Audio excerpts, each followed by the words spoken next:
Радиогийн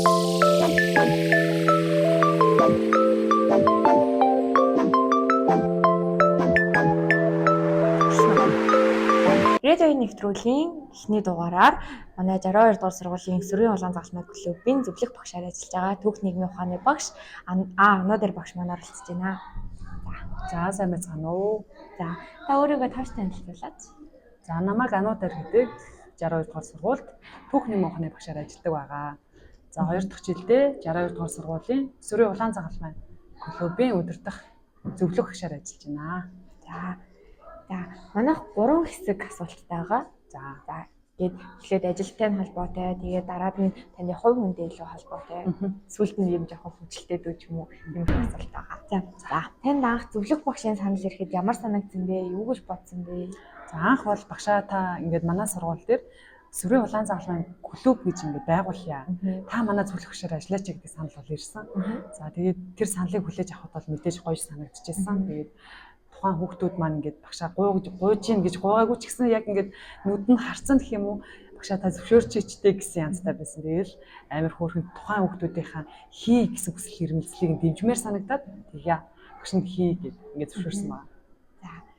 За тэгвэл одоо ингээд ер нь асуудлууд нэлээх гарч байгаа. Тэр дундаас яг ийм хамгийн илүү их тулгардаг асуудал нь юу гэдэг вэ? Яг зөвлөх багшаар ажиллахад. За клубын зөвлөх багшийг хийнэ гэдэг нь маш олон хүүхдүүдэд хүч ажиллах шаардлага гаргадаг. Анх бол манай сургууль дээр Өсвөрийн улаан загалмай бүлгэн клуб гэж байгуулагдаагүй байсан учраас хэдэн жил ингээд нэгтгэхэд маш олон хүүхдүүд сонирхож орж исэн.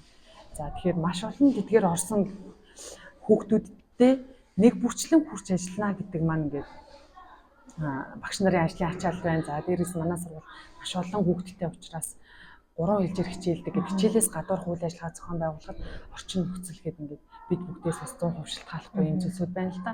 Тэр зүйлсүүд маань айгүй хүндрэлтэй байдаг. Үйл ажиллагааг явуулахад. За зөвлөх багшаар ажилласнаар танд ер нь өөрсдөө юм сурж авсан мэдсэн зүйл юу байдаг вэ? Сурч авсан зүйл зөндөө байлгүй яг уу. Сурагчдаасаа бол маш их зүйлийг суралцдаг. Гишүүдээсээ маш их зүйлийг суралцдаг. За багш хүн гэдэг чинь ингээд өдөр тутамдаа л хүүхдүүдээс шинэ зүйлүүдийг сурч идэг. За яг зөвлөх багшаар ажиллаж сурсан зүйл гэх юм бол айгүй тийм хөрхөн гэгээлэг.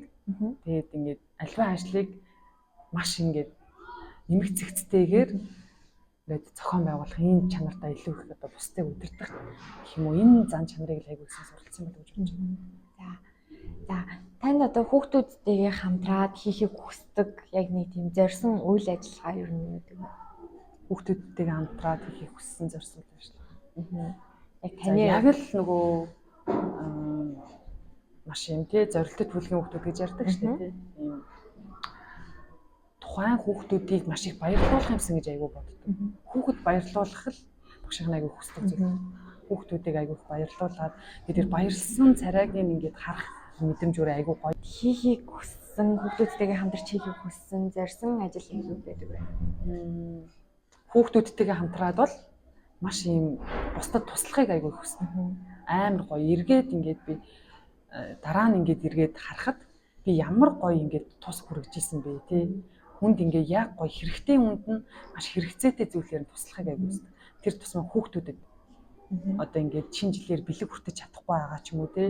Маш хэцүү ингээд орчин нөхцөлд амьдардаг ийм хүүхдүүд бол зөндөө олон байдаг. Тэдгээр хүүхдүүдийг ингээд баярлуулаад тэр баярлуулж байгаагаас өөр айгүй их кайф авч тэрхийг л айгүй хүсдэг. За тэгвэл одоо ингээд шууд таны хувь хүний тал руу оръё. Ингээд та энэ улаан загалмай клубын зөвлөх багшаар ажиллахаас өмнө өөрөө ямар юм сайн дурын үйл ажиллагаанд оролцож байсан бэ? Өмнө нь өөрөө гишүүн байсан уу? Улаан загалмай клуб орохоос өмнө сайн дурын ажилтдаг. Оюутан байхдаа юм. Оюутан байхдаа оюутны найзуудтайгаа яг ахмад настай хүмүүст тусалж ирсэн. Би тэн дээр болохоор дулаан өвлгээд ингээд бэлээ мэлээ тараагаад тэр бас айгүй гоё юмсэн гэхдээ. Саяны нөгөө нэг илүү зүйл 2 шигтэй юм байна тий. Дөнгөж сая манай сургууль дээр надад байгаа илүү зүйл 2 гэдэг юм аяа явагдсан. Яг түүнтэй адилхан гэхдээ тэрийг нөгөө хүүхдүүдэд гэхгүйгээр яг нөгөө ахмад настай тийм хүмүүс зориулж байсан. За тэгвэл таны одоо юм хамгийн их үлгэр дуурайл авдаг хүн эсвэл тийм үйлдэл ч юм уу? За үлгэр дуурайл За оюутан байхдаа багш нь бол багш хүн яг ямар байх ёстой бэ гэдэг зүйлийг яг бүр хараад ингээд бишрээд амьдралын туршид зөндөө олон багш нараар хичээл залгуулж байгаа шүү дээ. Гэтэ яг ингээд хүндэтгэж багтаад бүр ингээд ямар гоё юм бэ, яг ийм байна гэдэг үлгэр дуурайл авдаг болсон багш маань байгаа. За нэг багш маань бол их сургуулийн маань оюутны ангийн багш байгаа. За нөгөө багш маань болохоор улс төр судлалын доктор профессор Пачимэг гэдэг Монгол Улсын боловсролын сургуулийн багш маань байна.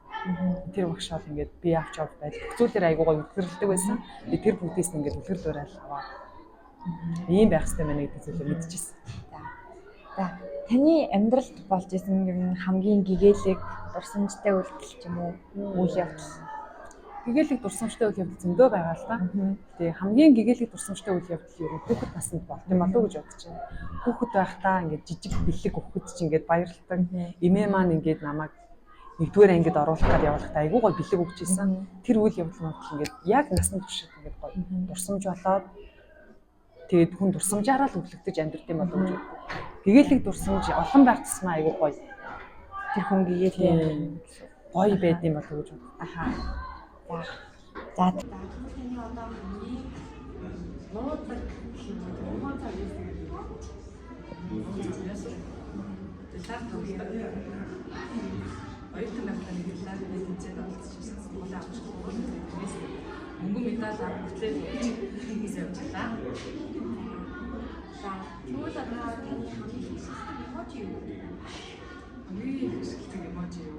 Чи бодлож байгаа. Эможиг айгүй гэж.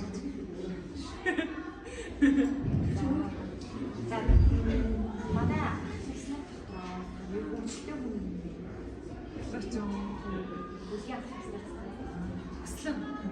Өслөл ямар нэгтэй шүү дээ. Яг нэг юм ярьчихсан. Нэг юм санаа. Тэгээд тийш юм юм.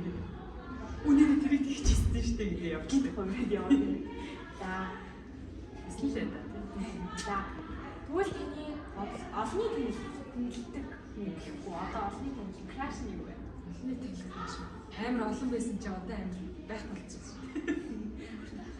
Ариун байх жүжигч юм байна. Эсвэл нөхөсгөө гэдэг юм байна.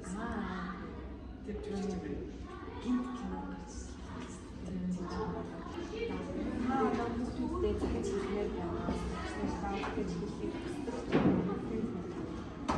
Бүгдүүдийг маш гоё үнэлэг зөв хүн болж төлөвшөөсөө гэж аягүй хүсдэг. Нэг үнэлэг байгаасаа гэж хүсэж байна бүгдүүдийг. Юу боцоо. Өнөөдрийн пост За.